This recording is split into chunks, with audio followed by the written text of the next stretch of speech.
É curioso pensar na jornada incrível por trás daquele comprimido que parece tão simples, né? Desde uma ideia lá no laboratório até a prateleira da farmácia, olha, é um caminho longo, caro e cheio de obstáculos. Vamos desvendar juntos como o medicamento realmente nasce. E a resposta, bom, ela não é nem um pouco uma linha reta. Pelo contrário, é um verdadeiro labirinto, sabe? Uma mistura de ciência, muita regulamentação e, o ponto crucial aqui, dinheiro. É um caminho com tantos becos sem saída, que a grande, mas grande maioria das ideias acaba se perdendo antes mesmo de começar de verdade. Para começar, o ponto de partida pode ser surpreendentemente diferente. Pensa só. De um lado, a gente tem a sabedoria popular quase ancestral, aquela observação de que uma certa planta alivia uma dor. Do outro lado, a tecnologia mais avançada que existe. Cientistas literalmente desenhando moléculas em computadores, sabe, para encaixar perfeitamente no alvo biológico. São duas origens completamente distintas, mas que dão início à mesmíssima longa jornada.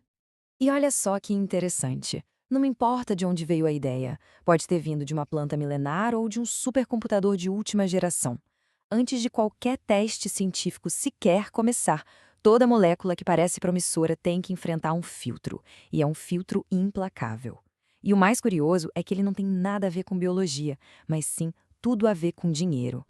A regra do jogo é bem clara. O processo todo só vai para frente se o produto final prometer ser, bem, rendável. É isso. A esperança de uma cura, por mais nobre que seja, precisa vir de mãos dadas com a promessa de retorno financeiro. E, claro, de muito lucro para quem está investindo. Então, resumindo, a primeira grande peneira, o primeiro grande teste, não é científico. É puramente econômico. Antes mesmo de entrar no laboratório, a grande pergunta na mesa é: isso aqui vai dar lucro? E é exatamente nesse ponto, nessa pergunta, que muitas ideias promissoras simplesmente morrem. Ok, mas e se uma molécula passar por esse filtro financeiro? O que acontece? Bom, aí ela entra numa das etapas mais longas e, sejamos honestos, mais controversas de toda essa jornada, a fase pré-clínica. É aqui que os testes são feitos em animais. E quando a gente fala longa, não é exagero. Estamos falando de um período de 6 a 10 anos. Imagina só, quase uma década inteira de testes e mais testes antes que um único ser humano sequer receba o medicamento. E tudo isso para responder a uma única e fundamental pergunta: essa substância é segura?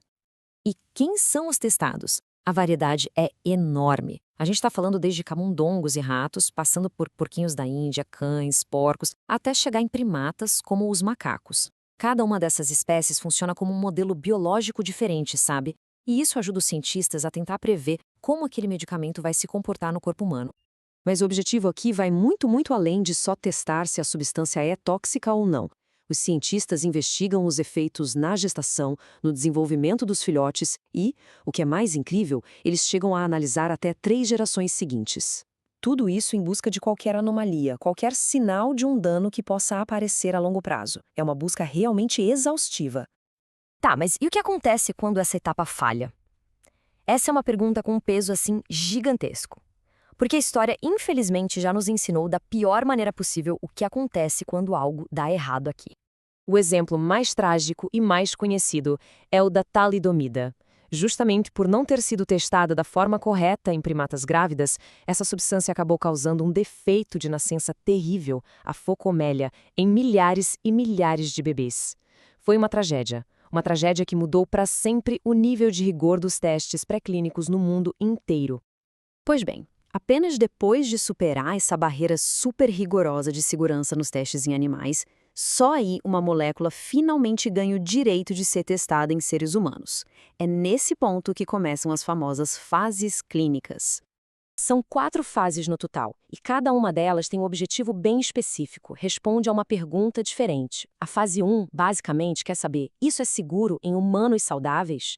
A fase 2 já vai um pouco além. Ok, e funciona num grupinho de pacientes com a doença? A fase 3 é o grande teste final. Beleza, e agora? Funciona em larga escala, no mundo real? E a fase 4, essa, como a gente vai ver, ela meio que nunca acaba. Nessas primeiras fases, o controle é total, absoluto. Os participantes são escolhidos a dedo, sabe? Geralmente são pessoas saudáveis, sem outras doenças, para que os cientistas consigam isolar direitinho o efeito do medicamento. É como testar um carro novo numa pista de corrida perfeita, sem trânsito, sem buraco, sem nada para atrapalhar. Agora, a fase 3. Essa é considerada o padrão ouro da pesquisa, e tem um porquê. Primeiro, ela é multicêntrica, ou seja, acontece em vários lugares do mundo, com pessoas de diferentes etnias e estilos de vida. Depois, ela é randomizada e duplo cega. Isso é crucial para garantir que o resultado seja imparcial. Significa que nem o médico e nem o paciente sabem quem está tomando remédio de verdade e quem está tomando placebo. Assim, ninguém é influenciado pela expectativa, entende? Mas olha que curioso, mesmo depois de aprovado, de chegar nas farmácias e tudo mais, a jornada não acabou. Na verdade, dá para dizer que uma das fases mais importantes está só começando.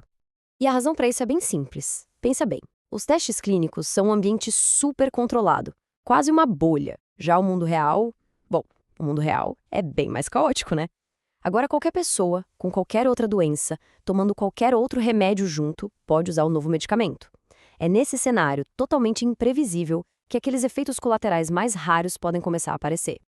Essa vigilância constante tem até nome oficial, é a farmacovigilância. É bom pensar nela como se fosse uma rede de segurança da saúde pública. Ela está sempre de olho, sempre atenta a qualquer sinal de problema que não apareceu lá nos testes controlados, sabe? É o que garante a segurança contínua dos medicamentos que estão no mercado. Para ter uma ideia da dimensão desse desafio, a melhor imagem é a de um funil. Imagina só, lá no topo entram mais de 10.000 compostos que parecem promissores. Quando chega na fase de testes clínicos, talvez restem uns 10. E lá no finalzinho do funil, com muita sorte, apenas se torna um medicamento aprovado. A taxa de fracasso é assim colossal. Então, o ponto central de tudo isso é o seguinte: desenvolver um novo medicamento é uma verdadeira maratona. Uma maratona que pode levar décadas, que consome bilhões de dólares e que elimina de forma absolutamente impiedosa quase todas as ideias que tentam percorrer esse caminho. E tudo isso nos traz de volta lá para o começo com uma pergunta que fica no ar, para a gente refletir. Se o primeiro filtro de todos é o lucro, e se o caminho todo é tão absurdamente caro, quantas curas em potencial, talvez para doenças que afetam populações mais pobres ou mercados considerados pequenos, acabam sendo abandonadas antes mesmo de a ciência ter a chance de começar? É uma questão bem complexa para se pensar, não é mesmo?